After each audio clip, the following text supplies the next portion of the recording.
नमस्कार। चलो तो आ गए हैं फिर से अपन एक नया वीडियो लेके और अपनी टेक्निकल एनालिसिस की एडवांस सीरीज चल रही है जो एक तरीके से देखा जाए तो प्राइस एक्शन भी इसी तरीके से यही वीडियो बनाए जाएंगे प्राइस एक्शन में। और प्राइस एक्शन को समझने के लिए ही ये जो पैटर्न्स हैं वो काम में लिए जाते हैं। बेसिकली प्राइस में जो मूवमेंट आता है उनको किस तरीके से अपन एडवांस में उसके बारे में एक अनुमान लगा लें, वो प्राइस एक्शन है कि प्राइस एक्शन किस तरीके से काम करता है, किस तरीके से कौन सा पैटर्न बनता है, उसके अकॉर्डिंग क्या प्रोबेबिलिटी हो जाती है कि प्राइस किस तरफ मूवमेंट करेगा। तो वो प्राइस एक्शन है और प्राइस एक्शन में ये सारे के सारे चार्ट ही काम में आते हैं, ये सारे के सारे पैटर्न ही काम में आते हैं। तो बेसिकली अगर देखा जाए तो एडवांस सीरीज बोल दो या इसको प्राइस एक्शन बोल दो, दोनों में से कुछ भी बोल दो, कोई खास फर्क नहीं पड़ने वाला। तो अपने लगभग 10 वीडियो के आसपास हो चुके हैं इसके। आज वाला अपना वीडियो है वो सिंपल है, छोटा सा है, और इसके बाद में शायद एक वीडियो और बनेगा या लास्ट है, मैं देखता हूँ। तो एक दो वीडियो और आ सकते हैं, मैक्सिमम आएंगे तो बाकी ये सीरीज भी अपनी कंप्लीट हो जाएगी। तो आज अपना है सिंपल सा पैटर्न है, नाम भी एकदम सिंपल है और नाम के हिसाब से है, जिसका नाम है पोल एंड फ्लैग। पोल का मतलब समझ गए, खंबा। फ्लैग का मतलब अपना झंडा, पताका, जिसको जो भी बोलते हैं। तो ये किस काम में आती है? ये कंटिन्यूस पैटर्न काम में आती है। कोई प्राइस है अपसाइड में मूवमेंट देगी तो बीच में जब कंसोलिडेट होगा तो एक खंबे पर जिस तरह का झंडा लगाया हुआ रहता है उस तरह का पैटर्न बनेगा, या फिर डाउन साइड में आ रही है तो वो इन्वर्ट हो जाएगा, मतलब इसका रिवर्स फॉर्मेट हो जाएगा। तो चलो मैं डायग्राम से समझा देता हूँ कि ये किस तरीके से बनता है। सपोज करते हैं कि अपसाइड में कोई प्राइस मूवमेंट कर रही है, तो अपसाइड में इस तरीके से प्राइस का मूवमेंट हो रहा है, ठीक है। तो इस तरीके से जो अपसाइड का प्राइस में मूवमेंट हो रहा है तो इसको अपन अपना पोल तो स्ट्रेट इस तरीके से आएगा, लेकिन पोल तो इस तरीके से,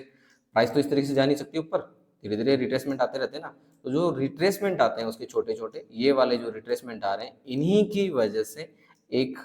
पोल एंड फ्लैग का पैटर्न बनता है। और वो पोल एंड फ्लैग का पैटर्न किस तरीके से बनता है वो देख लेते हैं। कि सपोज कीजिए ये वाला अपना कोई भी प्राइस का मूवमेंट इस तरीके से गया, इस तरीके से प्राइस गया, मैंने सीधा लिख दिया। सपोज कीजिए कि इसके सारे सारे इस तरीके से गया, प्राइस इस तरीके से जा रही है, जा रही है, फिर यहाँ पे इसको थोड़ा रुकना है। प्राइस एक साइड मूवमेंट जा नहीं सकती, यहाँ पे जिन्होंने बाय किया है वो सेल भी करेंगे। तो फिर उन्होंने क्या किया, यहाँ पे एक थोड़ी रेंज बना दी और इस रेंज में ट्रेड होने लग गया। तो अपन ने इसका अप साइड में एक ट्रेंड लाइन खींच दी जो रेजिस्टेंस की लेवल है, और एक डाउन साइड में ट्रेंड लाइन खींच दी जो सपोर्ट की है, और इसके बीच में प्राइस इस तरीके से मूवमेंट करने लग गई है। इस तरीके से अगर प्राइस मूवमेंट करने लग जाती है तो ये देखिए आप, ये अपना पोल हो गया, और ये वाला इसका जो सपोर्ट और रेजिस्टेंस की जो रेंज है इसकी वजह से ये एक तरीके का फ्लैग बन गया, पोल एंड फ्लैग। तो ये वाला जो पैटर्न है, अब इसके बाद अगर अप साइड में मूवमेंट देता है तो कंटिन्यूस रहने वाला, अप साइड में इसने ब्रेकआउट दिया और फिर वापस प्राइस अप साइड में जाने लग गई। इस तरीके से ये बनेगा। अब हमेशा मैंने पहले भी बताया है कि रेजिस्टेंस या सपोर्ट एक ही सीधी लाइन में हो ऐसा जरूरी नहीं है, एक ही ट्रेंड लाइन में हो। ये वाला पोल एंड फ्लैग आपका इस तरीके से भी बन सकता है कि प्राइस इस तरीके से अपसाइड में एक मोमेंट दिया, इसके बाद में जो अपन ने ये वाला जो पोल एंड फ्लैग बनाया था ये इस तरीके से भी बन सकता है कि यहाँ से रिट्रेस दे दिया इसने, यूँ मान लो कि लगभग 5 से 10% का, और जो प्राइस यहाँ से इस तरीके से मूवमेंट कर रही थी, इस तरीके से मूवमेंट कर रही थी प्राइस, यहाँ आई, इसके बाद में यहाँ से इस तरीके से डाउन साइड में आई, अप साइड में आई, डाउन साइड में आई, अप साइड में आई, और इस तरीके से फिर इसने यहाँ से ब्रेकआउट दे दिया। तो ये भी देखा जाए तो एक पोल एंड फ्लैग का ही पैटर्न है। अब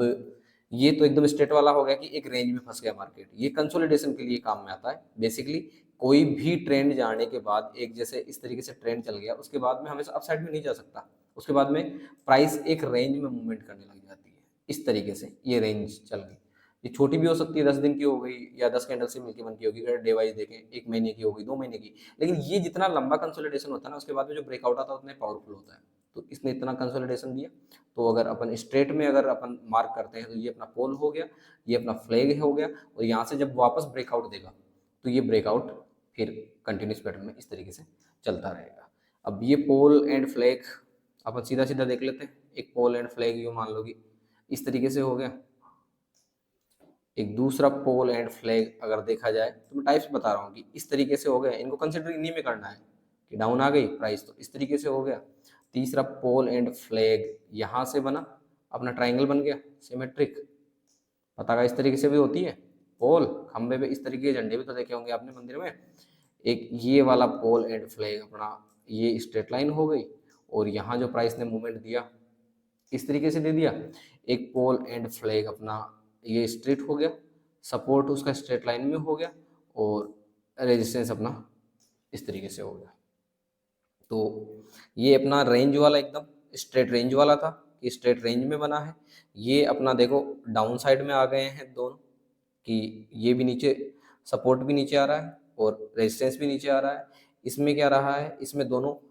सिकुड़ते जा रहे हैं, ये नीचे की तरफ आ रहा है रेजिस्टेंस, और सपोर्ट ऊपर की तरफ शिफ्ट होता जा रहा है। तो इसमें प्राइस इस तरीके से मूवमेंट देगी और इसके बाद में ब्रेकआउट दे सकती है, यहाँ से इस तरीके से ब्रेकआउट दे सकती है, यहाँ से इस तरीके से ब्रेकआउट दे सकती है। ये अपना सपोर्ट एक स्ट्रेट लाइन हो गई और रेजिस्टेंस अपना धीरे धीरे नीचे की तरफ, जो ट्राइंगल था अपने देखा था डिसेंडिंग ट्राइंगल, तो उसके हिसाब से ये यहाँ से एक फिर ब्रेकआउट दे देगा, और ये अपना असेंडिंग ट्राइंगल हो गया। इसमें सपोर्ट ऊपर की तरफ शिफ्ट होता जा रहा है, तो प्राइस यहाँ से आने के बाद इस तरीके से प्राइस ने मूवमेंट किया और फिर यहाँ से ब्रेकआउट दे दिया। तो ये कंटिन्यूएशन पैटर्न है। अब ट्रेंड में जा रहा है, तो अब ट्रेंड के बाद में जब भी कंसोलिडेट करेगा तो इस तरीके पैटर्न आपको बीच में मिलेंगे। तो कभी कभी क्या होता है कि अपन ने किसी भी स्टॉक में सही टाइम पे अपनी एंट्री हो गई, अपन ने यहाँ पे कोई डब्ल्यू पैटर्न देगा, अपन ने यहाँ पे एंट्री ले ली, इसके बाद में इतना ऊपर गया, अब यहाँ जाके अब लगता है कि चलो ठीक है अपने 60% का, अपने मान लो कि किसी स्टॉक में 60% का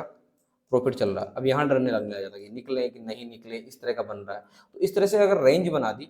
और रेंज में जो लोअर साइड का इस तरह का रेंज हो गया, तो अपन यहाँ पे मान लेंगे कि अगर इस रेंज को नीचे की तरफ डाउन देगा तो हो सकता है नीचे आ जाए। तो अगर इस तरह से ब्रेक डाउन देता है तो अपन यहाँ पे 50% एग्जिट कर देंगे, 50% एग्जिट कर देंगे। या कभी कभी होता है कि अपन ने कोई प्राइस, कोई भी स्टॉक था 1000 रुपये पे, अपन ने जब शेयर की प्राइस थी तब अपन ने एंट्री ली थी, फिर वो अपसाइड में जाते जाते जाते जाते यूँ मान लो कि 50% का मूवमेंट दे दिया उसने, 1500 उसकी प्राइस होगी। अब 1500 प्राइस हो गई, अपन ने 1000 में बाय किया था, लेकिन अपन चाहते हैं कि ये अच्छा स्टॉक है, अब इसमें बाय कब करें, जब इस तरह की रेंज बने और जब ये यहाँ से ब्रेकआउट दे, तो यहाँ पे अपन फिर से एंट्री लेंगे। अब अपना एवरेज इसको इस तरीके से पिरामिडिंग बोलते हैं इसको, एवरेजिंग तो डाउन साइड भी जाती है, यहाँ से अपन और एंट्री ले सकते हैं, कुछ स्टॉक और बाय कर सकते हैं। जब फिर अप साइड चला गया, फिर आपको यहाँ पे कंसोलिडेशन मिलेगा। आपको चाहिए कि 5 महीने 6 महीने साल भर बाद में आपको फिर इस स्टॉक में बाय करना है, तो अगर आपको डाउन साइड में मिल जाता है तो बहुत अच्छी बात है, लेकिन डाउन साइड में नहीं मिलता तो क्या करें। स्टॉक जरूरी नहीं ना कि हमेशा नीचे ही आए, कभी कभी होता है कि अप साइड में चला गया, फिर कंसोलिडेट हुआ, दूसरा ब्रेकआउट दिया, फिर कंसोलिडेट हुआ, फिर तीसरा यहाँ से ब्रेकआउट देता है, फिर कंसोलिडेट होता है, तो अब नीचे आने का इसका मौका ही नहीं मिला। नीचे पता नहीं कब आएगा, 5 साल बाद में आएगा, 10 साल बाद में आएगा, लेकिन अपन स्टॉक को बाई करना है। तो उसमें जब ये कंटिन्यूशन पैटर्न्स बनते रहते हैं पोलिंग एंड फ्लैग वाले, तब उनमें एंट्री ले सकते हैं। ट्रेडिंग वाले अलग तरीके से एंट्री ले सकते हैं कि यहाँ पे अपन ने एंट्री ली, ये अपना एसएल हो गया, और टारगेट एटलीस्ट प्रीवियस ट्रेंड का 50% अपन टारगेट लेके चलेंगे, या इसका जो भी ये वाली रेंज बनेगी एटलीस्ट इसका 1:1 तो अपन लेके चलेंगे इसमें। इस तरीके से ये पोल एंड फ्लैग का पैटर्न बनता है। अब ये तो अपन ने अप ट्रेंड में देखा, डाउन ट्रेंड में सेम इसका अपोजिट हो जाएगा। कोई भी स्टॉक नीचे की तरफ आया, सपोज कीजिए नीचे की तरफ आया, यहाँ पे एक रेंज बनाई इस तरीके से, और ये रेंज बनी थी, और फिर ये ब्रेकडाउन देता है। स्टॉक नीचे की तरफ आ रहा था, इस तरीके से आ रहा था, फिर यहाँ एक रेंज में फंसा, फिर इसने, तो ये इनवर्स पोल एंड फ्लैग हो गया। दूसरा एक अपना ऐसा हो जाएगा कि यहाँ से इसने वापस रिट्रेसमेंट दिया और प्राइस इस रेंज में एक मूवमेंट किया इस तरीके से, और फिर ये कंटिन्यूस पैटर्न में चली गई। तीसरा अपना सारे के सारे सेम पैटर्न होंगे, जो ट्रेंड में थे सेम डाउन पे ट्रेंड में भी होंगे। ये डाउन में आई थी प्राइस, फिर इसने यहाँ कंसोलिडेट किया, मूवमेंट दिया, और फिर वापस डाउन साइड में चलती रही। सारे पैटर्न वही देखने हैं अपन को, जो अप साइड में बने थे वो डाउन साइड में भी बनेंगे। लेकिन एक चीज़ याद रखनी है, इन सब चीज़ों में कंटिन्यूशन पैटर्न माना जाता है अगर ये जो रैली थी, जैसे अप साइड में यूँ मान लो कि ये रैली यहाँ से यहाँ तक गई, यहाँ इसकी प्राइस थी उस टाइम पे 1000 रुपये, और 50% का मूवमेंट आ गया, 1500 प्राइस हो गई। ये किसी भी हालत में जो 50% था ना, ये जो 500 पॉइंट का मूवमेंट था, इसका 50% ब्रेक नहीं होना चाहिए। जैसे यहाँ अगर 50% अपन मार्क कर लेते हैं, तो इसके ऊपर ही एटलीस्ट 33% या 40% में अगर फ्लैग बनता है तो ही वो कंटिन्यूशन में काम आएगा। इस तरीके से अगर ये इतना रिट्रेस आ जाता है, 50% से नीचे आ जाता है, अगर 50% से ये नीचे आ गया प्राइस, तो मान के चलो कि ये अब कंटिन्यूशन पैटर्न में जाने में बहुत जोर आने वाला है इसको, फिर यहाँ से वापस कुछ ना कुछ प्राइस एक्शन बना के डाउन साइड आ सकता है। तो पोल या फ्लैग में जो फ्लैग के जो रिट्रेसमेंट है इस तरह का, या जो अपसाइड में बनता है इस तरह का कोई भी फ्लैग बन रहा है, ये प्रीवियस रैली का, इसको रैली बोलते हैं कि एक किसी भी डायरेक्शन में ये रैली गई है, एक अपसाइड में इतना मूवमेंट दिया है इसने, तो इस प्रीवियस रैली का 50% के नीचे नहीं आना चाहिए। अगर 50% के नीचे आ गया तो यकीन मान के चलिए 70-80% चांस होते हैं कि यहाँ से डाउन साइड वापस जा सकता है। हर चीज ट्रेडिंग में एक ही चीज कंसिडर की जाती है कि चांस होते हैं, किसी चीज की कोई गारंटी नहीं होती, कोई भी पैटर्न 100% सक्सेस नहीं होता है, प्रोबेबिलिटी होती है उसकी कि हाँ इस तरह का पैटर्न बना है तो संभावना है कि आने वाले टाइम में प्राइस इस तरीके से मूवमेंट कर सकती है, कर सकती है, करेगी, ये नहीं होगा कभी भी। 100% कोई एक्यूरेट हो तो नहीं होता है, मैंने तो अभी तक नहीं देखा, और मैं ऐसा कुछ मानता भी नहीं हूँ कि हाँ मैंने 1000 रुपये में अगर किसी स्टॉक में एंट्री ली है तो यहाँ पे आपको स्टॉप लॉस इसीलिए तो काम में आता है कि यहाँ से संभावना है, इस तरह का पैटर्न बना है, पोल एंड फ्लैग का पैटर्न बना है, तो यहाँ से अगर ब्रेकआउट देगा तो ये कंटिन्यूस हो सकता है, हो सकता है, तो यही संभावना आपको लेके चलनी है। और अपना स्टॉप लॉस इसलिए तो होती है, स्टॉक मार्केट संभावना में तो होता है, और पैटर्न बनेंगे, कुछ परसेंटेज तक अपन सक्सेस होंगे, कभी अपन को लॉस भी होगा, और अपना रिस्क रिवार्ड पता ही है 1:2 मिनिमम रखना है, और 60 से 70% टाइम अपन को सही होना है। अपना अनुमान जो भी है वो 60 से 70% टाइम सही रहेगा, रिस्क रिवार्ड अपना 1:2 रहेगा, अपन एक ठीक ठाक जनरेट साल का 20-30% के आसपास निकाल लेंगे। तो उम्मीद करता हूँ पोल एंड फ्लैग आपका पैटर्न किस तरीके से बनेगा ये समझ में आ गया होगा। चलो अब अपन कुछ स्टॉक्स में, इंडेक्स में कब बने थे, कौन से टाइम फ्रेम में बने थे, वो अपन चेक कर लेते हैं। देखो ये टाटा कंज्यूमर प्रोडक्ट का चार्ट है, अगर इसमें अपन देखें तो पोल एंड फ्लैग किस तरीके से बना होगा, तो मैं एक बार ड्रॉ कर देता हूँ। देखो यहाँ से इसने ब्रेकआउट दिया, ये यहाँ पे कंसोलिडेट किया, इसके बाद में इसने ये ब्रेकआउट दिया, तो ये एक तरीके से ये पोल बन गया अपना, इतना लंबा रैली चली, इसके बाद में इसने यहाँ कंसोलिडेशन किया, ये स्ट्रेट लाइन, और ये भी नीचे की तरफ स्ट्रेट लाइन, देख रहे हो, और ये यहाँ से फिर इसने वापस ब्रेकआउट दे दिया। तो जो अपने डायग्राम में देखा था कि इतनी बड़ी रैली, फिर इसके बाद में ये वाला, नहीं जरूरी नहीं है ये इतना ही बने, ये अपना ध्वज है इतना लंबा भी हो सकता है, ठीक है तो पोल एंड फ्लैग, लेकिन खड़ा तो होगा नहीं बिल्कुल कि स्ट्रेट प्राइस इस तरीके से मूवमेंट कर जाएगी, प्राइस इसी तरीके से चलेगी, तो ये अपना पोल हमेशा झुका हुआ ही रहेगा, 99% टाइम अपना पोल झुका हुआ ही रहेगा। कभी कभी अपना पोल, देखो यहाँ वाला जो पोल देख रहे हो आप, ये वापस इसमें एक अच्छा बड़ा मूवमेंट आया है, यहाँ पे ये वापस फ्लैग बन रहा है, बन रहा है ना, यहाँ से अभी ये करंट का सिचुएशन चल रही है ना, तो ये अपना पोल बना, पोल के बाद में ये अपना फ्लैग बन चुका है। अगर दोबारा एंट्री लेनी है, किसी ने यहाँ एंट्री ली होगी, वो चाहता है कि मुझे और स्टॉक ऐड करना है, तो इस कंसोलिडेशन को एक बार खत्म हो जाने दो, हो सकता है ये 10 दिन में हो, 5 दिन में हो, या कल ब्रेकआउट दे दे, या 2 दिन बाद में, यहाँ से जैसे ब्रेकआउट देगा फिर से अपसाइड में जाने का चांस। तो ये अपना पहली रैली आई थी यहाँ पे, ये फिर इसने इतना बड़ा कंसोलिडेशन किया यहाँ से, ये यहाँ पे फिर इसने ब्रेकआउट दिया, फिर ये थोड़ा एकदम स्लो मोड में चलता रहा, यहाँ तक गया, फिर अपना एक बड़ा पोल वापस बना दिया यहाँ पे, फिर इसने कंसोलिडेशन अभी स्टार्ट कर दिया है, तो हो सकता है ये कुछ दिन में यहाँ से ब्रेकआउट दे और यहाँ से और अपसाइड में चलता रहे, तो ये इसी तरीके से मिलेंगे। मैं और देखता हूँ कहाँ मिलते हैं अपन को। ये अपना टाटा मोटर्स का चार्ट है, और पोल एंड फ्लैग वाले पैटर्न्स आपको तब मिलेंगे जब किसी स्टॉक में बहुत बड़ा अप ट्रेंड चलता है या बहुत बड़ा डाउन ट्रेंड चलता है। तो एक बड़ा अप ट्रेंड चलेगा, फिर कुछ दिन कंसोलिडेशन करेगा, फिर वहाँ से ब्रेकआउट देगा, तो जैसे अभी कुछ स्टॉक्स चल रहे हैं जो उड़ रहे हैं, टाटा मोटर्स हो गया, अपने पीएसयू स्टॉक्स हो गए, जितने भी सरकारी कंपनियां हैं, मोदी ने जब से संसद में भाषण दिया उसके बाद भी पीएसयू कंपनियां रुक तो नहीं रही है। और टाटा मोटर्स देखो, टाटा मोटर्स ने किस तरीके से मूवमेंट दिया, एकदम सही सही पैटर्न बनाया टाटा मोटर्स ने, कोई दिक्कत नहीं है, पूरी की पूरी बड़ी रैली है, यहाँ से चलना स्टार्ट किया था इसने, देखा जाए तो 2020 में यहाँ से चलना स्टार्ट किया था, और उस टाइम प्राइस थी ऑलमोस्ट 70 के आसपास, 70 के नीचे थी, 64 के आसपास। एक पोल, उसके बाद में कंसोलिडेशन, फ्लैग वाला वो ट्राइंगल बन गया, ये ट्राइंगल बना, इसके बाद में ये यहाँ से फिर से एक ब्रेकआउट, फिर इसके बाद में कंसोलिडेशन,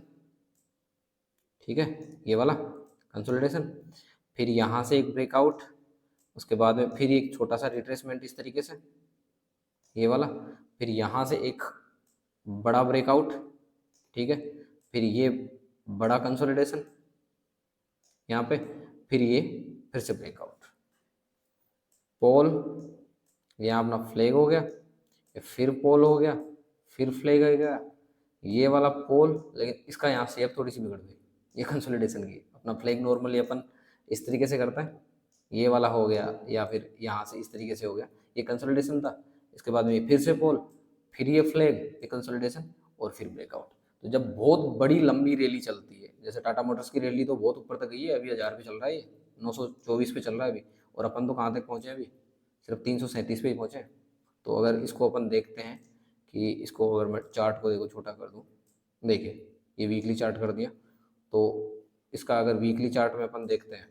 इसको डिलीट मार दो, एक देखो पोल, छोटा सा फ्लैग, फिर एक पोल, फिर एक छोटा सा फ्लैग,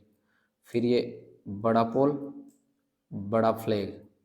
ठीक है, फिर एक पोल, ये वाला पोल, लेकिन इसके 50% से नीचे आया, लेकिन ये कंसोलिडेशन देखो कितना बड़ा कंसोलिडेशन किया इसने, ये यहाँ तक जाता रहा जाता रहा जाता रहा, ये वाला ऑलमोस्ट जून 2000 यहाँ से स्टार्ट हुआ है, ये जून जुलाई 2021 से लेकर 2023 में, फिर ये ब्रेकआउट 400 से सीधा यहाँ से यहाँ, फिर एक छोटा सा कंसोलिडेशन, और फिर ये एक और बड़ा ब्रेकआउट। तो किसी पोजीशन में आपको बैठना है कि मुझे लंबे टाइम के लिए टिकना, 5 साल 4 साल 10 साल, तो अगर कोई अच्छा स्ट्रोक होगा और जिसको बहुत अच्छा रिटर्न देना होगा, तो इस तरीके से ही वो मूवमेंट करता है। आपको ऐसे हिट होगा ही नहीं कभी, प्रीवियस स्विंग वो अपना तोड़ेगा ही नहीं कभी, देखो। लेकिन अक्सर क्या होता है कि बना हुआ चार्ट में समझाने में बहुत आसान होता है, मुझे जोर थोड़ा आ रहा है, मुझे दिख रहा है, मैं तो डायग्राम बना दूंगा, पोल बना दिया, फ्लैग बना दिया। लेकिन अगर मैं खुद इतने टाइम तक बैठना चाहूँ इसमें, 2020 से लेके 2024 चल रहा है अभी, 3-4 साल तक, तो बहुत कम लोग टिक पाते हैं। शुरू शुरू में नहीं टिक पाते, जब आपको एक्सपीरियंस हो जाता है 3 साल का, 4 साल का, 5 साल का, तब आप टिक जाओगे। कुछ स्टॉक्स हैं मेरे पास अभी भी जिनमें 400%, 300%, 200% का रिटर्न आ रहा है, लेकिन उसमें टिकना है। लेकिन हमेशा बैठ नहीं सकते कि अपन ने यहाँ इन्वेस्टेड किया था, ये मान लो कि 10,000 डाले थे यहाँ पे, तो फिर आप ऐड करोगे तो इस लेवल पे ऐड कर सकते हो, इस लेवल पे ऐड कर सकते हो, लेकिन एक टाइम आएगा जब इतना लंबा फेज आ गया, तो जब आपको अच्छा प्रॉफिट हो रहा है 200%, 300%, तो मेरा तो सेम फंडा रहता है, 100% बढ़ता है, उसके बाद में थोड़ा एग्जिट कर लेता हूँ, वापस ऐसा कुछ मौका मिलता है तो ऐड कर देता हूँ, फिर अगर 200-250% बढ़ गया तो थोड़ा सा और बुक कर लेता हूँ। एटलीस्ट मैंने जितना इन्वेस्ट शुरू में किया था वो तो पूरा निकाल लो, फिर आप बैठ जाओ, क्योंकि फ्री का स्टॉक है, बेटर है, कोई दिक्कत ही नहीं है। जीरो होगा तो भी आपको लॉस नहीं होगा, क्योंकि आपने जो इन्वेस्ट किया था वो तो निकाल लिया आपने, उसके बाद जाने दो जहाँ जाते हो, छोड़ दो उसको, आ जाते। तो ये वाली चीज़ है, पोल एंड फ्लैग आपको हमेशा लंबे ट्रेंड में बहुत सारे मिलेंगे, और लंबे ट्रेंड में टिकने के लिए बहुत सही सिग्नल है। फ्लैग अगर 50% रैली से डाउन आता है, इतनी रैली है इसकी, अगर 50% से डाउन आ गया कि भी, तो आप एटलीस्ट 50% एग्जिट कर दो यहाँ से, कि यहाँ से अब वापस पता नहीं डाउन आ सकता है, इसलिए आप ऐड करना चाहो, अच्छी कंपनी है तो सिग्नल मिलेगा आपको ऐड करने का, नहीं अदरवाइज अच्छी कंपनी नहीं है, ट्रेडिंग के पर्पज से कर रहे हो तो ट्रेडिंग के पर्पज से इस तरीके से आपको एग्जिट होना ही है। तो सिंपल सा पैटर्न था, उम्मीद करता हूँ आपको समझ आया होगा, पसंद आया होगा। पसंद आया, समझ आया तो वीडियो को लाइक कीजिए, चैनल को अभी भी सब्सक्राइब नहीं किया है, चैनल को सब्सक्राइब कीजिए, अपने व्यूज़ कमेंट कीजिए, और वीडियो को दोस्तों के साथ और अपने फैमिली मेम्बर्स के साथ शेयर कीजिए। नेक्स्ट वीडियो में अपन जल्दी मिलते हैं, तब तक के लिए राम राम।